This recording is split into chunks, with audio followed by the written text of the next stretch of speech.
Planète J'aime lire présente Le Cahier magique, un roman écrit par Iman Eyitayo, illustré par Martial Agbré et lu par Marie-Ange Camara. Si tu écoutes cette histoire en lisant ton magazine, tourne la page quand tu entends. Chapitre 1. Une rencontre mystérieuse.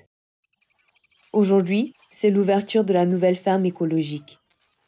Pour ce jour spécial, un programme familial a été mis en place par le guide, M. Agosu. Il se charge d'expliquer le fonctionnement de la ferme aux enfants pendant que les adultes assistent à une conférence sur l'entretien des potagers.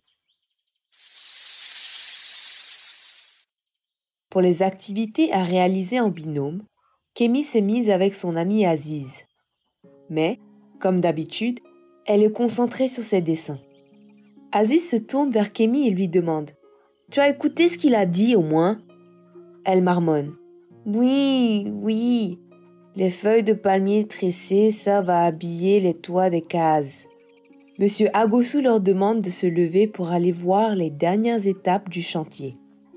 Des ouvriers construisent de petits cabanons à quelques minutes de marche du grand fleuve. Bientôt, on pourra dormir à la ferme. Comme Kémy observe tout autour d'elle, en pensant à ses futurs dessins, elle avance moins vite. Aziz a l'habitude et il a déjà prévenu qu'il ne l'attendrait plus.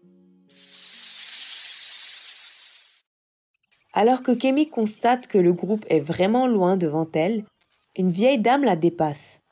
Elle pousse une brouette remplie de chiffons en fredonnant une chanson. Soudain, sa brouette cogne une pierre et se renverse. Kémy l'aide à ramasser ses affaires et remarque alors un cahier. Elle le tend à la vieille dame. Dès que la vieille dame touche le cahier, Kémy reçoit comme une décharge électrique. Ses poils se hérissent. La femme âgée réagit aussitôt. « Depuis le temps que je cherche son prochain propriétaire, on dirait bien qu'il t'a choisi. » La dame baisse le ton et ajoute « Je vais te dire un secret, ma fille. C'est un cahier magique. Tout ce que tu y dessineras deviendra réel, du moment que tu y crois et que c'est quelque chose qui peut se toucher.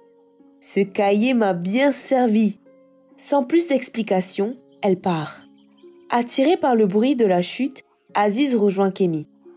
En voyant le cahier, il la taquine. « Tu as encore trouvé de quoi dessiner ?» Kémy lui répond avec un ton mystérieux. « On dirait bien. » Au même moment, il voit au loin un cuisinier qui arrive en hurlant. « Au feu! Y a le feu !» Chapitre 2. À l'épreuve du feu. Kémy et Aziz rejoignent en courant le groupe d'enfants et M. Agosu. Le guide leur donne les consignes de sécurité à suivre pour qu'ils aillent rejoindre calmement les parents dans la salle de conférence. Le cuisinier, sous le choc, bafouille. « J'ai laissé le nouveau jardinier qui était en train de rassembler les feuilles mortes. Quand je suis revenu, tout était en train de brûler. » Kémy s'approche d'Aziz et lui glisse à l'oreille. « Je sais comment arrêter le feu. » Aziz fait mine de rire et répond. « Ha, très drôle. » Kémy s'explique. « Une vieille dame m'a donné ce cahier. Elle m'a dit qu'il était magique. Je suis sûre qu'il peut aider à éteindre l'incendie. Ça te dit que l'on essaie ?»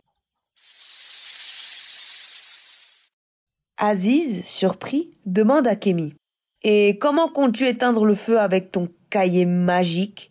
Kémy répond. « Je vais faire tomber la pluie. » Convaincu par cette idée, Aziz aide Kémy à se faufiler hors du groupe sans que le guide ne les voie. Sous le regard intrigué d'Aziz, Kémy ouvre le cahier magique. Elle commence à dessiner des nuages et des grosses gouttes de pluie. Pour la première fois de sa vie, elle se sent comme une super-héroïne. Kémy s'imagine même avec un costume comme dans les films ou les dessins animés. Aussitôt, une chaleur douce l'envahit et quand cette chaleur disparaît, Kémy constate que sa tenue a changé. Émerveillé, Aziz s'exclame « Wow! Un vrai costume de super-héroïne !» Kémy ne s'est pas encore remise de sa surprise quand des mots apparaissent sur la page à côté du dessin. Te voilà devenue la super-héroïne que tu as imaginé être. Tant que tu y crois, je te changerai ainsi à chaque fois que tu m'utiliseras. Mais, malgré le dessin de Kémy et sa superbe tenue, aucune goutte d'eau ne tombe du ciel. Chapitre 3. Le cahier magique en action. Aziz regarde Kémy et l'interroge. « Il ne fonctionne pas très bien ton cahier magique. Tu as un beau costume, mais ton dessin ne s'est pas transformé en pluie. » Kémy réfléchit et soudain, elle s'exclame.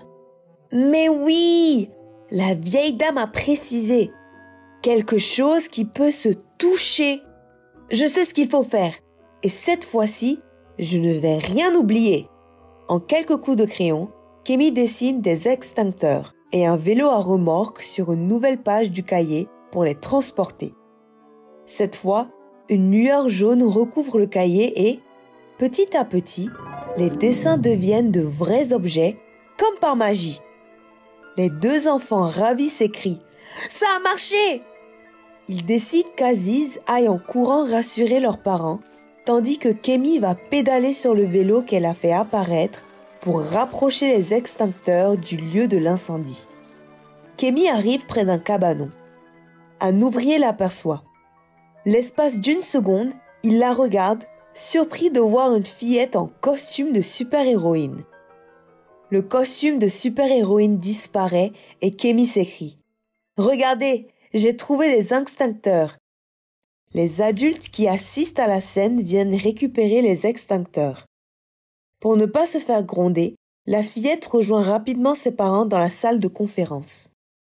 Dès que Kémy arrive dans la salle, Monsieur Agoussou annonce que l'incendie a été maîtrisé. Aziz souffle à Kémy. « Wow! On devrait t'appeler Super Kémy! Dis-moi, que vas-tu faire de ce cahier maintenant ?» La petite fille lui répond en souriant. « Je compte bien le garder. Et toi, Aziz, tu vas m'aider à garder le secret. »